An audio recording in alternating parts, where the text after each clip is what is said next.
Thank you for all those in the community who have been submitting questions. This is helpful for us to learn, and I hope it's informational for you as well. I think what we're trying to do when we're giving information of the updates daily in terms of our case counts and we're sharing whether or not those cases are connected to a known COVID positive or through contact spread. And I think it's really helpful for the community to understand we have significant community spread going on in Appleton. So we should really prepare and act accordingly, that whether you're going to a grocery store, whether you're going out in public, the things to keep in mind are really thinking about your surroundings. Am I willing to share my airspace with the number of people that are in this room or at this activity? Are they wearing a mask? Do I feel comfortable in the environment I'm about to place myself into? Those are the questions we're hoping that people really think through in every scenario they go to. So rather than naming a specific location to avoid or one that's okay, we cannot guarantee that when we have community spread. And that's why it's really important we do that self-evaluation of does this environment seem safe in terms of risk of transmission of that virus? Yeah, so what we've been seeing in the last month here in Appleton is that there's been a little bit of a change in terms of who we're seeing testing for COVID positive. We're seeing a much higher spike in the 20 to 29-year-old age group. And the fact that they're having symptoms tells us that there's many more that are probably infected and shedding virus within our community, because we know the younger the age, the less likely that you're going to have severe symptoms. And so that's a concerning trend that we're following.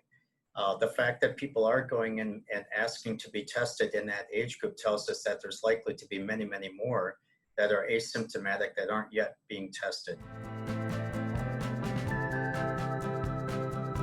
On the Department of Public Health website, there's an active list of where screening sites are available for asymptomatic individuals. It may not always be right in your community, but often it's nearby where you could make an appointment and be tested. Right now, it's been reported through our EOC that capacity has been holding steady, and the ICU rooms have been manageable at this point. We have been seeing a trend up in terms of number of case counts, however, so we are tracking that along with our cases on a daily basis.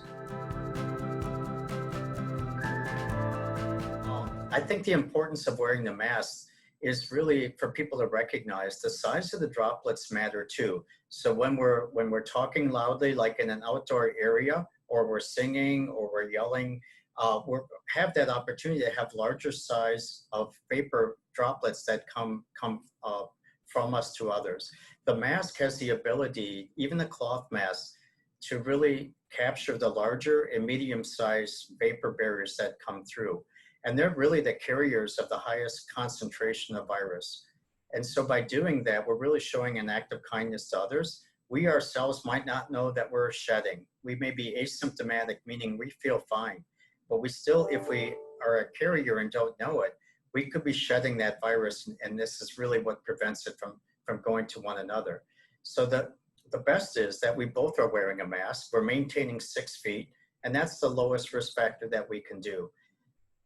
We increase that risk dramatically by only one person wearing a mask or coming within a 6-foot distance.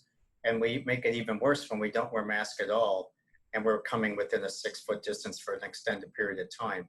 We're just allowing those moisture droplets to carry the virus, having that virus load at a higher concentration and a length of time that leads to higher transmission in the community.